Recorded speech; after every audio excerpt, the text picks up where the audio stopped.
Everyone has goals, and a lot of our goals are more overzealous than we think. So, today I'll be covering the PFP method, future, and I'll be explaining what goals I'm going to be achieving at my major time frames and what goals you will see me actively achieving in this 2025 grind. With that being said, in the first video, I gave all steps for present, steps for future, steps for past. These steps would help you frame the PFP method for yourself. In the previous video, I covered present, how I did it for myself. And in our video, I came up with a couple of critiques on my current schedule. One particular critique was MCAT. MCAT is extremely important for a pre-med student. Revisiting the 5 pillars we had up here, GPA, MCAT, research, shadowing, clinical, and X factor, I was clearly not touching one of the largest pillars in my career. So this time I want to focus on that MCAT and start working on it so I can get into a good med school. I also noticed I don't have long-term research, which is also a pillar in these med school initiation lists, so to say. I don't have any long-term research. I need to add that. And so this would be another thing I want to work on. I also acknowledged that I'm spending very little time on my classes, even though I'm excelling in them because I have an easy schedule this quarter. This won't hold true for the next year, so it's important to note that.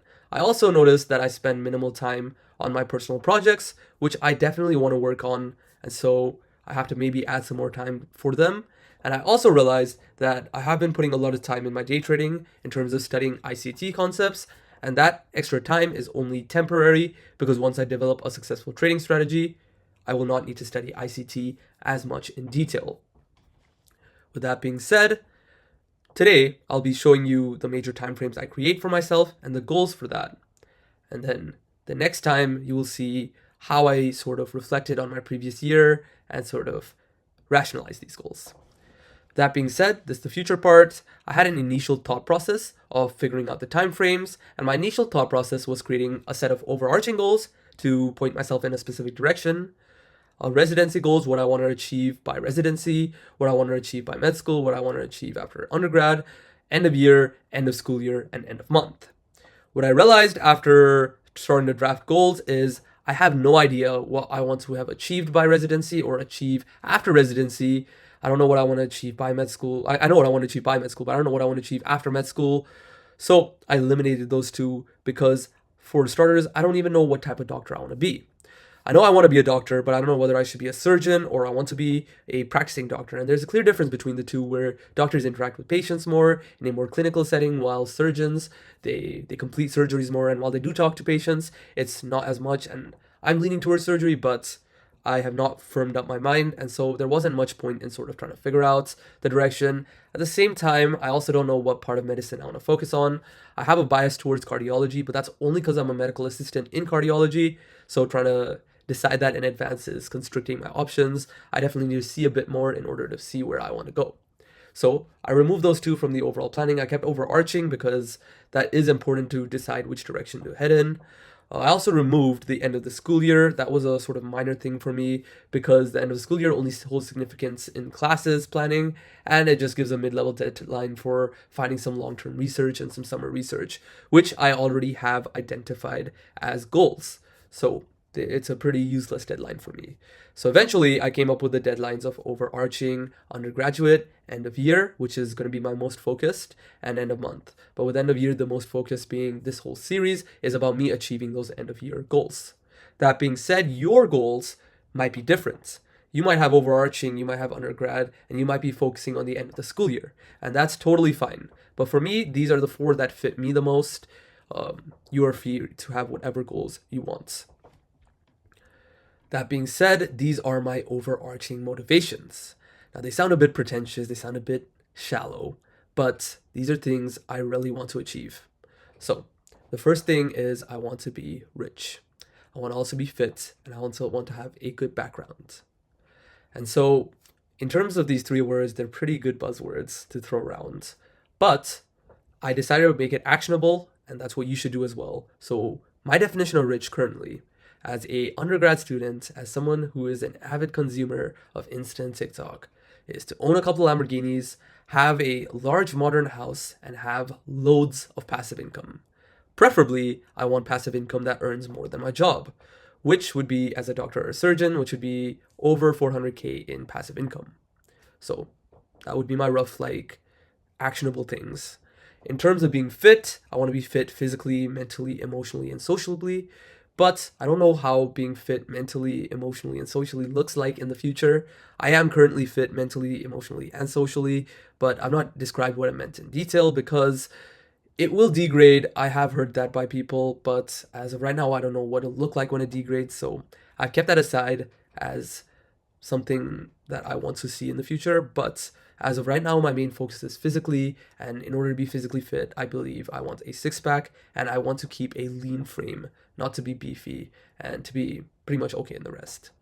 As far as good background goes, I need to get into a good med school, good residency, and a prestigious hospital. I'm not decided on the residency and prestigious hospital, but for me, a good med school would be the top 3 med schools in the United States. I'll describe them more in detail as we look into my end of college goals, which are basically based on these overarching goals.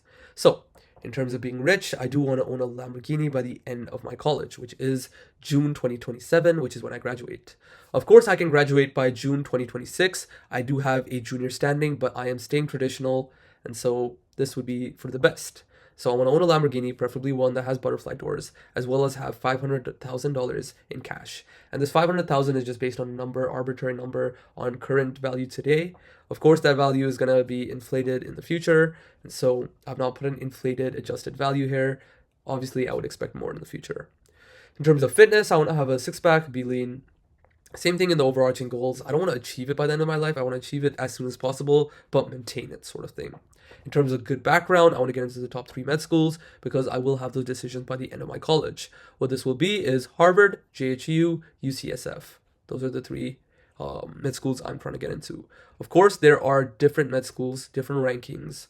And so you might have your own ranking, you might have your own preferences. But for me, these are the top 3 and they're bound to change probably. But right now, I'm aiming for these top 3. With that being said, let's move into the end of the year goals. This is probably the most important. I want to achieve these by December 2025, which is the end of the 2025 grind series. And assuming that series is going well, I will probably continue into 2026. But for now, we're capping it at 2025. And so in terms of rich, I want to have 10K in my bank account and 30K in live trading capital. So what this means is I want to have earned 40K by the end of the year. I also want to have $3 million in prop firm capital, which is approximately 150K accounts. Now, I have heard that there are some problems with prop firms as of recent, especially with Top Step and similar sort of tradings like my funded futures. So this might change in the future, but as of right now, with the current legislation, current laws, this is my goal. I want to have 3 million, 20 accounts. And so in order to do that, there is one actionable step is I need a successful trading strategy. I also need to understand ICT's trading strategy because that is the notion I have subscribed to. In terms of fitness, once again, have a six-pack and be lean. It's the same goal as I put in the overarching. I want to achieve it as soon as possible. I don't have a six-pack right now, but I do want one. But yeah, that's the overall goal. In terms of good background, this is basically being in a good top position for my 3 top med schools. And in order to do that, I need to keep my GPA above a 3.98. Right now, my GPA is a 3.99999. Because I did get a 3.9 in Bio 3. But other than that, I have all 4.0s. And so in order to keep a 3.98 and above, I cannot get any grades below a 3.7. On top of that, I want to score at least a 521 MCAT. As you can recall from the present video that I created, I have not studied at all for the MCAT. In fact, I've not even taken an MCAT. I don't even know what the MCAT is about, except for the fact that it has 4 sections and takes at least 10 hours to solve. So I will be studying for that and get at least a 521. My test is probably going to be in August. I have not decided to take any any test from January to June because, well, quite simply, there's no seats. And at the same time, I have not studied at all. So I have to get in the grind for studying, but I eventually want to have a 521 MCAT by the end of the year, 2025, of course. I also want a summer research opportunity and 1 publication. These 2 statements are tied pretty close together because I'll probably get a publication off the summer research opportunity. My applications are towards Ivy League research opportunities over the summer. I suggest you highly check them out from AMCAS's website if you are a pre-med. Then I also want to find some long-term research. I am a sophomore. I entered my sophomore year this year, even though I'm a junior by credits. But in that sense, this is probably the right time to find some long-term 2-year opportunities. Helps you be part of something bigger, helps you show that, hey, this is what I'm achieving. This is a project I've really dedicated myself to. So long-term research, and I want to maintain roughly my current activities. I was pretty loose in the wordings here. This is not an actionable statement, and I totally get that. The reason for that is because these are my current activities. I want to stick with them, but I know that in order to change my overall time spent on activities from this thing over to this thing, it's going to require some sacrifices. So I know it's not possible to maintain my current activities, so I just said maintain roughly my current activities. On top of that, I want to complete 2 other projects. One is an auto day trader project, and one is a concept RAGAI. The auto day trader project is a personal project I'm taking on with a friend. I am really avid about trading, and my friend is really good at CS, so we're sort of working together in order to create a auto day trader.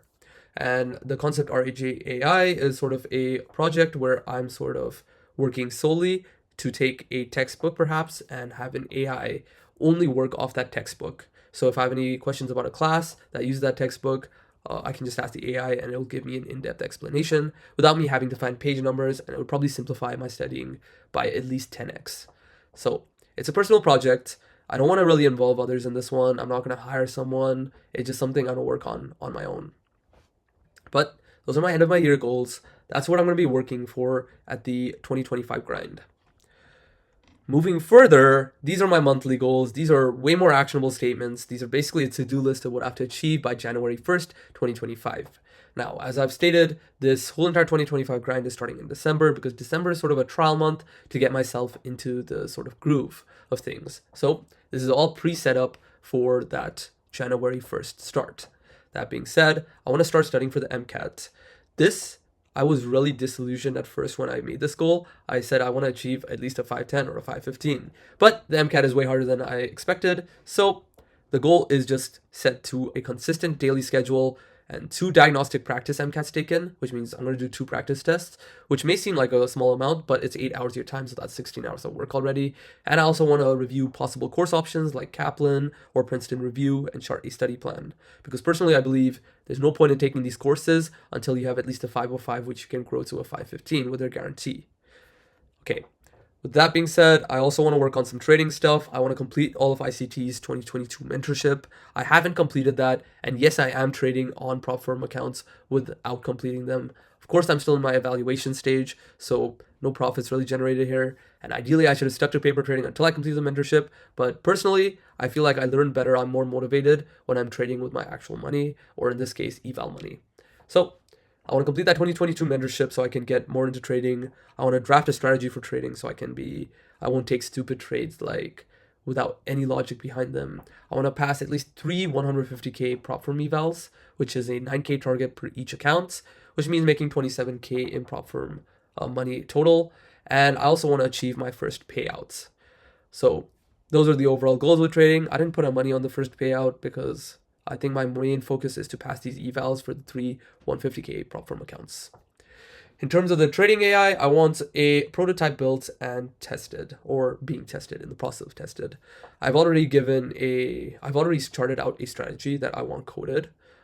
Once Thanksgiving passes, I have a lot of things planned for this Thanksgiving, but once it overall passes, I will start working on that with my friend. So that is the goal. For the concept AI, I genuinely realized that all of these stuff take time with all my other stuff going on at the same time. So I kept it as a loose plan of just establishing a plan on how to complete it as opposed to some actionable step in the middle of it. In terms of research applications, I have a whole Google Doc which has a list of research things I'm applying to. Might share that depending on how well received my videos are, but I want to complete at least half of that list, which the whole list is 20, so I want to complete at least 10. Right now I have to make a personal statement, so if I complete a personal statement, I'll complete at least like 8 of them. So most of the work is completing that personal statement. In terms of research, I want to finish the project I'm currently working on, which is the lead compounds for tuberculosis, and I want to present that at the research symposium orally. I've not got proper permissions yet on the oral presentation, but hopefully I receive them. Hopefully I present it. That's the goal for this month.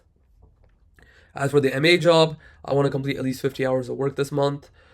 Usually I would complete more, but I want to keep it 50 in case I start running behind on the other goals. 50 is a good number, which is probably 1 week full-time and just 10 hours here and there. But I want to stick with that 50 hours. For tutoring and TA, I want to continue as usual. I haven't really planned this out. There's a lot of details coming on around December 10th in terms of planning. So I've left this as a sort of blank slate. Figured out what to do with this. In terms of shadowing, I want to start shadowing neurosurgery. I have shadowed a bunch of urology. I want to continue that, but I definitely want to shift my focus over to neurosurgery. My friend is currently in the process of getting me into where he's sort of working, but that has been relatively slow, so I'll be patient. But yeah, I want to start shadowing neurosurgery. In terms of the YouTube, I want to create at least 2 videos for my tutoring channel, which once again I will not link. But I also want to start the 2025 grind as a successful start, which means daily videos starting from December 1st. Daily shorts basically, where you'll see what I've achieved in that day. As for classes, 4.0s in all subjects. I have really easy classes. This should be definitely possible. Hopefully I have it. A bit worried on psychology out of all things. I'm getting a 4.0 in biochem, but I'm struggling with psychology, which is funny in my opinion, but definitely something I want to focus on. And gym. I've not worked out at all this week because I did have a major cold, but I want to continue the 4 days per week at least sort of gym going daily. That being said, these are the monthly goals. This is what I'm going to complete in December. This is what I'm going to complete in my whole series by next December. And this is what I'm going to complete by bachelor's, overarching, and my initial thought process. So going back to this future sort of step-by-step process, I wrote the goals in special time frames, gave the major time frames, and then wrote each goal for those time frames. I made them actionable, which is a key term in this. As far as optimizing goes, there have been a couple of changes that I introduced over time. I told you initially that stuff like trading, where I had really hopeful things, or like stuff like MCAT, where I want to get at least a 510 or 515, simply were unrealistic, so I had to optimize them. But this optimizing step usually comes with the past after you reflect on what you've achieved before, so you can sort of figure out what you're doing in the future. With all that being said, I definitely think this is a good lesson for everyone. So if this resonated with you, subscribe. But make sure, more than anything, even if you don't subscribe, to set goals and start achieving them immediately. If you don't have goals, if you don't have a direction, you're not going to go anywhere. And that's a really firm statement because goals give you a path. You can go randomly, walk randomly. That's what without goals sort of reaches to. But if you have goals, you'll go straight to a certain point. Anyways, that is the video for today. It was also pretty lecture-y, and tomorrow's video will also be pretty lecture-y, but that's sort of where I'm going with these present, future, past videos, where I'm just showing you what I do and how I do it in this method. Okay, so take care, have a nice day, happy Thanksgiving.